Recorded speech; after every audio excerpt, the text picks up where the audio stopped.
Do what number 5 is going to be the Redbreast, 12-year-old from the 1960s? Is this the one they've sort of semi-recreated recently? They've done a new sort of modern version of. Oh, the Redbreast 10. No, it's not that. It's Redbreast 12. If anyone's in the site, it's the wrong picture. I had to correct Paul because the wrong picture was up on the bloody thing. It was a 70s, actually a mid-70s Redbreast. He gave me 2 bottles. I picked one, and the wrong picture went up on the site. So any eagle eyes, this is 60s Redbreast, but it's a different kind of Redbreast. But coming out of the same distillery as the bloody Tullamore, or not Tullamore, Green Spot.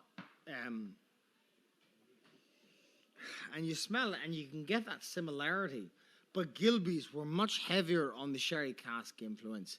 So there is that weird rosemary, but put through the ringer of the sherry of the time. Absolutely. You know, you still get that packaged herbs, but it's taken a backseat to the sherry, you know. Yeah, there's a tangy sort of element there now. We're probably going to go down the sweet spectrum again.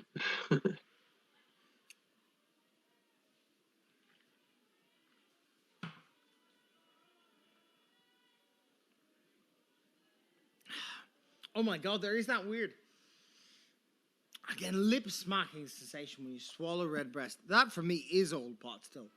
Is that herbality meets that sherry meets that linseed oil. The like trifectum of the 3. When you get that space, it's gorgeous. If you look for linseed oil, you'll get it. If you look for herbality, you'll get it. And if you look for that linseed oil, you'll get it. You know. Mm-hmm.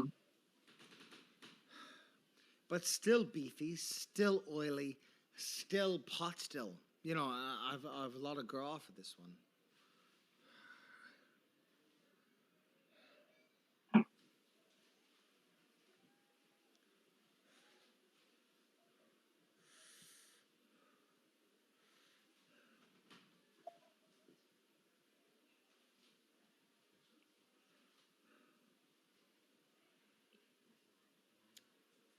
That soda bread is still there. It's dialed down from the others, but it is there.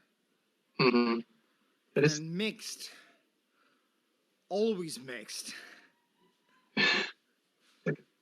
Tangerine or like a tangerine fizzy pop. Yeah.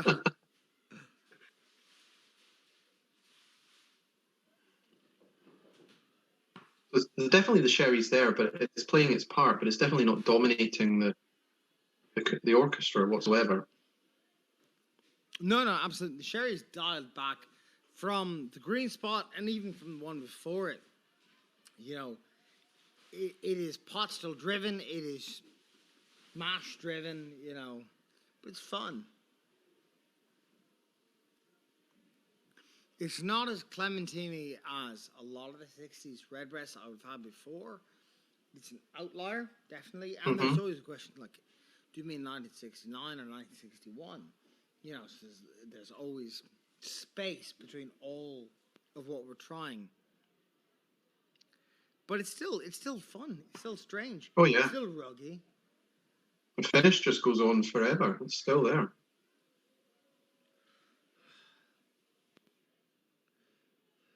A little bit of that velvet fuzz on the finish you were saying earlier as well. That, again, old carpet, old rug smell. The oats seem to have added a vanilla to the modern distillates, but you wonder, like, what did they do to the old ones? And there is still that, as ruggy as it smells, and as old linoleum as it smells, and as old dusty as it smells, there is a weird lift. And you wonder, is that the oats? I think as well, across the 5 we've had so far, they're all immediately drinkable and enjoyable. Yeah. Which makes you think why Irish whiskey lost its way for a while.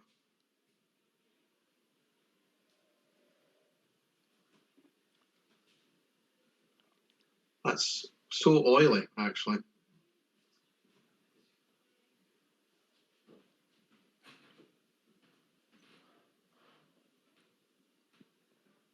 Should we crack on to the last one? Yeah, if you want to. Yeah, I think I'll come back to that one.